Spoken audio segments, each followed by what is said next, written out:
필사직생의 마음으로 새로운 길을 가겠다. 국민의힘 대선 주자인 최재형 전 감사원장이 어제 돌연 야밤에 SNS로 네. 캠프 해체를 선언했습니다. 그러면서도 대선 중도 하차는 아니다라고 선을 그었는데요. 이 승부수 어떤 맥락에서 나온 건지 최재형 후보 캠프의 천하람 공보특보 스튜디오에 모시고 들어보겠습니다. 안녕하세요. 아유, 안녕하십니까. 천하람입니다. 네, 이거 뭔 뜻입니까? 야구로 치면 자기 스윙을 하겠다는 뜻입니다. 자기 스윙을 하겠다. 그러니까 무슨 얘기냐면 사실 정치에 이제 처음 들어오셔가지고 네. 스트라이크를 겁내다가 약간 여기저기서 이제 훈수 두는 사람들 얘기를 계속 들으신 거죠. 네네. 그러면서 이제 자기 스윙이 아니라 남들이 하라는 스윙을 지금까지 하고 계셨는데 네. 그러다 보니까 당연히 남이 하라는 대로 스윙할 수 있으면 누구나 다 뭐 대선수가 되지 않겠습니까? 그래서 결국은 이게 남들이 하라는 데서는 안 되고 나만의 스윙 원래 내가 갖고 있던 모습을 보여드리겠다. 네. 그런 취지로 지금 말씀하신 겁니다. 예, 근데 아직 그 본인 스윙 폼이 지금 있으세요? 정치한 지 얼마 안 되셔가지고 본인 스윙 폼이 아직 안 잡히신 거 아닌가? 근데 제가 그래서 사실 예. 최재형 후보 캠프에 합류하기 전에 최재형 후보가 공적인 영역에서 얘기하신 거를 다 찾아봤거든요. 네. 감사원장 뭐 인사청문회나 아니면 감사원장으로서의 국감에서나 나왔을 때는 그 흰머리에 뭔가 이 꼬장꼬장하면서도 단호한 그런 결의가 느껴지는 부분이 많았습니다. 네. 근데 정치에 들어오고 나서서 사실 그런 뭔가 원칙주의자적인 면모 그러면서도 미담이 있는 뭔가 따뜻한 원칙주의자의 모습을 많이 잃으셨어요. 제가 네. 옆에서 봐도. 네. 그러니까 그거를 회복하는 게 저는 굉장히 중요하다고 보고요. 네. 또 한 가지는 이게 요새 트렌드에 맞아요. 그 우리 당대표 선거 할 때도 많이 보셨겠지만 이준석 후보 캠프 뭐 네. 별게 없었다. 캠프 3명이었잖아요. 그리고 요새 뭐 여야를 막론하고 상승세를 타고 있는 뭐 홍준표 후보, 추미애 후보 이런 사람들 보면 이런 분들 보면 다 거의 단기 필마고 물론 실무자들은 많이 계시지만 의사결정하는 구조는 굉장히 단순하거든요. 근데 제가 최재형 후보 캠프에 몸담아 있으면서 보면 의사결정이 너무 복잡해요. 너무 느리다. 모든 선거 캠프의 핵심적인 고민 중에 하나죠. 그렇죠. 근데 요즘 맞습니다. 이게 비대면이고 SNS 선거고 속도가 굉장히 중요한데 맞습니다. 그러다 보니까 빨리빨리 피드백도 안 나오고 또 후보의 뜻이랑 다르게 막 캠프에서 자기들끼리 회의해서 가는 경우도 많고 그런 부작용을 최대한 줄이겠다. 작고 효율적인 캠프로 가겠다. 이런 뜻이죠. 자, 그래서 우리 최재형 후보가 저희 프로그램에도 빨리 나오셔야 되는데 그러니까 혼자서 단기 필마로 하시려면 이럴 때일수록 이 방송에서의 접촉면을 넓혀야 되지 않으시겠습니까? 아, 그럼요. 특히 코로나19 상황인데 네. 미디어 노출 최대한 늘리셔야 되고 네네. 제가 지금 뭐 공보특보 자리를 아직 유지하고 있는 건지 조금 불분명하지만 후보께 직접 다시 한번 꼭 나오시라고 말씀드리겠습니다. 추석 이후에 나오신다고 이렇게 네. 이제 전언은 있으셨는데 날짜를 좀 정해서 나와주셨으면 좋겠고요. 자, 한 가지 더 여쭙겠습니다. 어제 캠프에 처음으로 그 결합을 하셨었고 상황실장이셨죠. 김영우 네. 전 의원이 어제 매우 늦은 밤 SNS에 어느덧 여름이 가고 가을이 왔다. 삶이 그대를 속일지라도 슬퍼하거나 노하지 말라. 네. 오늘 밤에는 깊은 잠을 잘 수 있게 생겼다. 2달 만이다. 그동안 너무 피곤했다. 정치 참 묘하다. 묘하죠. 라는 묘한 글을 쓰시고 강아지와 함께 있는 사진을 SNS에 올리셨어요. 요새 뭐 반려견이랑 찍은 사진 올리는 게 트렌드니까요. 네, 트렌드. 네. 이 말 속에서 여러 사람들이 여러 가지를 읽고 싶어 하실 것 같아요. 일단 캠프 내에 불협화음이 있었다. 그리고 정치 초년생도 아니죠. 정치를 전혀 해보지 않았던 대형 로펌의 대표 변호사께서 캠프를 총괄하는 자리로 갔다. 이런 부분들을 보면서 네. 최재형 캠프 안에 심각한 그 분열이 있는 게 아니냐 이런 의문 가지신 분들 계시거든요. 어땠습니까? 캠프 안 상황 좀 말씀해 주시죠. 모든 캠프는 다 난장판입니다. 그건 맞는 말인데요. 근데 네. 저는 최재형 후보 캠프가 분명히 그런 점이 있었다고 봅니다. 뭐 있었다. 지금 예. 후보께서 캠프 해체를 선언한 마당에 굳이 감출 필요는 없는 거니까 저도 네네. 말씀드리면 네. 캠프의 정체성이나 노선이 불분명했어요. 그러니까 김영우 상황실장 혼자 후보랑 같이 다닐 때는 아주 좋았습니다. 솔직히 초창기에 분위기도 좋았고 심플하고 메시지도 일관되고 근데 그러다가 이제 많은 분들이 들어오죠. 네네, 그랬죠. 그러다 보면 김영우 실장과 굉장히 결이 다른 분들도 굉장히 많이 들어왔습니다. 근데 결이 다른 상황에서 캠프의 정체성이 확립되기도 전에 서로 각자 입장만 얘기하다 보니까 네. 이게 제대로 안 가고 또 방금 말씀하신 것처럼 그 뭐 대형 로펌 대표 출신의 이제 총괄본부장께서 오시고, 근데 그분이 생각보다 감이 좋으세요. 근데 그렇다고는 하더라도 현실 정치의 경험이 떨어지시기 때문에 서초동하고 여의도는 좀 멉니다. 완전히 다르죠. 그러다 보니까 이게 캠프가 유기적으로 하나로 굴러가지 않는다는 느낌이 있었습니다. 네네. 그러니까 예컨대 다른 후보 캠프들이랑 비교를 하면 유승민 후보 캠프는 뭔가 단일화된 그 느낌이 있죠. 유승민계 내지는 뭐 개혁 보수 하는 분들이 모여 있는 게 있고, 홍준표 후보 캠프는 홍준표 후보 자체가 캠프이기 때문에 뭐 다른 말이 필요가 없습니다. 그리고 윤석열 후보 캠프 같은 경우는 저희랑 되게 비슷하죠. 뭐 이런저런 사람들 많이 모여 있지만 거기는 대세고 지지율이 높다. 그러니까 뭔가 그걸 보고 온 사람들이라는 하나의 공통된 어떤 특징이 있어요. 네, 메시지는 중구난방이에요. 그쪽도. 사실 그래요. 중구난방이에요. 솔직히 말하면. 근데 그러다 보니까 최재형 후보 캠프는 약간 이도저도 아니게 간 부분이 분명히 있고 후보도 그런 부분을 굉장히 답답해 하셨었어요. 그래서 막 고민을 많이 하셨는데, 그래서 이거는 한두 사람을 뭐 어떻게 재배치하거나 영입하거나 해서 될 문제가 아니다. 아예 완전 해체하고 아주 작은 의사결정하는 거는 아주 소수의 사람으로 하는 그런 캠프로 가겠다 결정하신 거죠. 의사결정을 심플하게 신속하게 하겠다라는 측면에 대해서는 이해가 가는데 한편으로는 이런 걱정도 듭니다.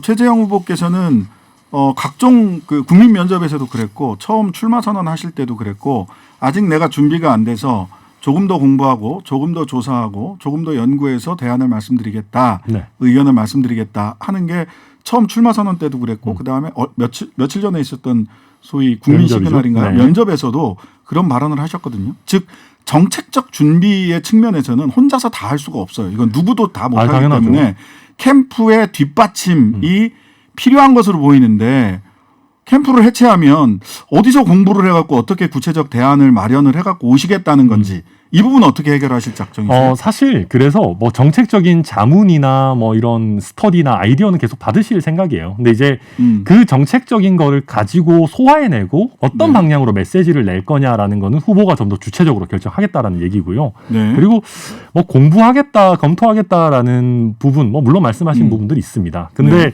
이번에 저는 국민 면접에서 검토해서 말씀드리겠다라고 얘기한 거는 좀 과도한 정치적 공세라고 생각하는 게 소형 원전 SMR이라고 하죠.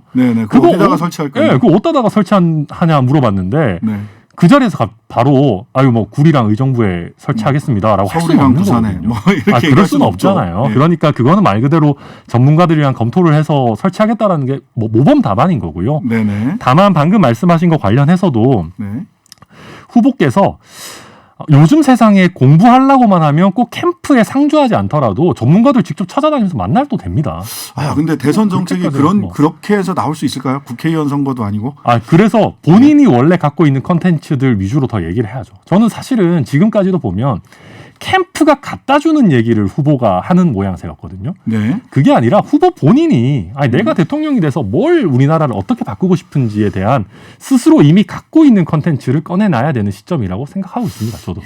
대선 후보의 컨텐츠가 대선 후보 스스로의 컨텐츠만으로 대선 공약이 만들어질 수 있을지는 사실은 조금 물음표가 지금 찍히는 부분이 있기는 합니다만 어쨌든 뭐 그런 계획을 가지고 계시다니까 그렇고요. 자, 이런 비판도 있을 수 있겠다라는 생각이 듭니다. 자, 캠프 안에 갈등 상황이 있었다. 정치 참 묘하다라고 김영우 전 상황실장도 이제 벌써 전이네요. 상황실장도 이런 얘기를 하셨는데, 자, 그런 갈등 양상이 있었다. 그럼 본인을 대선 후보로 만들기 위해서 모여있는 캠프 내 갈등 상황도 조정하고 통합하지 못하면서 한국 사회, 지금 갈등과 분열 양상이 극심한 한국 사회를 어떻게 조정하고 통합할 수 있겠느냐라는 질문을 국민들은 던질 수밖에 없을 것 같아요. 이 부분에서 어떻게 답변해 주시겠습니까? 저는 그거는 캠프의 기능에 대한 어떤 설정이라고 생각합니다. 그러니까 처음에 최재형 후보가 캠프를 많은 분들 합류를 받았을 때는 캠프를 하나의 어떻게 보면 같이 의사결정을 하는 조직이라고 생각하셨던 것 같아요. 근데 그거는 요즘의 트렌드에 좀 어긋나 있거든요. 그러니까 캠프에서 회의를 하루 종일 해가지고 의사결정을 하다 보면 이슈가 다 지나갑니다.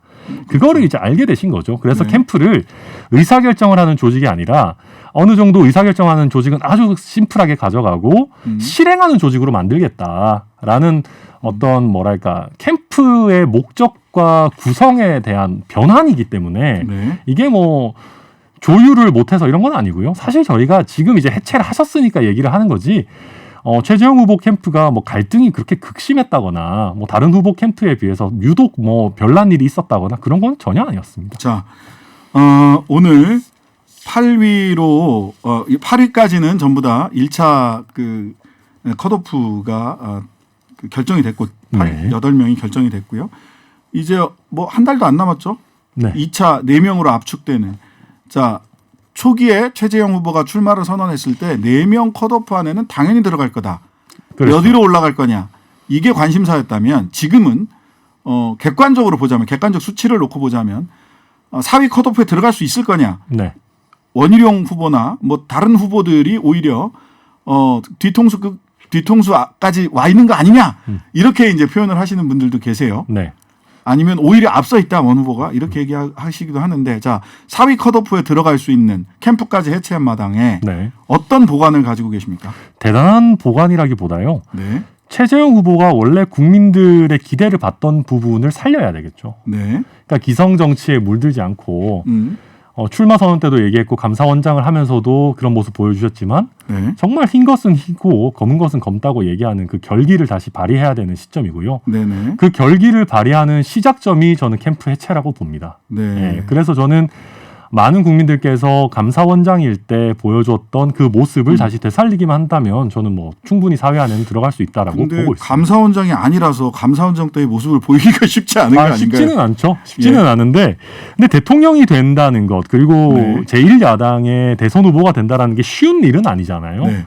이제는 사실은 본인의 색깔 이렇게까지 하셨는데 본인의 어떤 자기 스윙이 안 나오면 그거 못하는 거죠. 네. 네. 본인의 실력을 보여주셔야 돼요. 그런 면에서 실제로 어제 캠프 해체를 하셨는데 일요일 날은 윤석열 후보와 저녁에 모여서 저녁 식사를 같이 하시면서 공조하는 모양새를 보이셨어요. 네. 예, 예. 이 모습을 보면서 최재형 후보가 너무 정치적 문법에 따라서 움직인 거 아니냐. 즉 이런 판단을 이런 의견을 내주시는 분도 계시는데 왜 만난 겁니까? 솔직히 반대하는 의견도 캠프 안에서 많았어요. 왜냐하면 괜히 뭐 단일화하는 거 아니냐 이런 그 얘기가 당장 나왔거든요. 그러니까요. 그래서 그럴 필요가 없다. 왜냐하면 지금은 선의의 경쟁이라고 하더라도 선의보다는 경쟁의 방점이 찍히는 경선 단계지 않습니까? 네네, 그렇죠. 그랬는데 최재형 후보께서 당시에도 자기가 봤을 때 공수처가 윤석열 후보를 피의자로 입건하고 이런 식으로 김웅 의원 참고인인데 막 압수수색을 전격적으로 하고 이런 부분들이 너무 지나치게 야당에 대해서만 엄격한 잣대를 들이대는 것 같다. 그래서 그 며칠 전 일요일 날 만나기 며칠 전에 최재형 후보께서 본인이 이런 메시지도 냈었어요. 윤석열 후보가 알았다라고 하면 엄청난 책임을 져야 되고 설령 몰랐다 하더라도 이게 정말 이 의혹이 사실이라면 검찰에서 나온 고발장이라면 관리 책임을 져야 된다라고 명확하게 이미 메시지를 내놓은 상황이었거든요. 네네. 그래서 윤석열 후보의 책임을 부정하거나 무조건 감싸주겠다는 게 아니라 작금의 어떤 여당의 정치 공세나 윤석열 게이트로 만드는 것은 도를 넘었다라고 생각해서 하신 거지 전혀 정치적으로 단일화를 염두에 두고 이런 건 아닙니다. 그러니까 그런 비판을 하는 분들이 계셨어요. 지나치게 윤석열이라는 감나무 밑에서 윤석열 후보의 지지율이 떨어지면 입 벌리고 있다가 이렇게 그 떨어지는 것을 스무스하게 흡수할 수 있다라고 하는 감나무 아래에서 이렇게 있었던 게 아니냐. 본인 스스로의 강점을 훨씬 더 부각시키기 위한 행보보다는 감나무 아래서 입 벌리고 있었던 거 아니냐라고 아주 그냥 냉정하게 얘기하면 이렇게 얘기하시는 분들도 계시거든요. 그렇습니다. 그랬습니까? 요즘 홍준표 후보의 그 얘기처럼 좀 맞는 말씀이고요. 특히 캠프 내에서 꽤 많은 숫자의 사람들이 윤석열 후보 지지층을 굳이 우리가 적대시하게 할 필요는 없다. 윤석열 후보 지지층이 빠지면 그분들이 홍준표 후보에게 가겠냐, 유승민 후보에게 가겠냐, 올 곳은 우리밖에 없으니 우리가 굳이 윤석열 후보 지지층과 척을 질 필요는 없지 않겠느냐라는 얘기를 하시는 분들이 솔직히 있었습니다. 캠프를 해체한 마당에 말씀드려야죠. 이제 더 이상 감나무 정치하지 않겠다. 하서는 안 되죠. 혼자 뚜벅뚜벅 간다. 열심히 하셔야죠. 네. 자, 백수인지 아닌지 헷갈리는 우리 천하람 공보특보와 지금까지 말씀 나눴습니다. 예, 감사합니다. 네, 감사합니다. 네.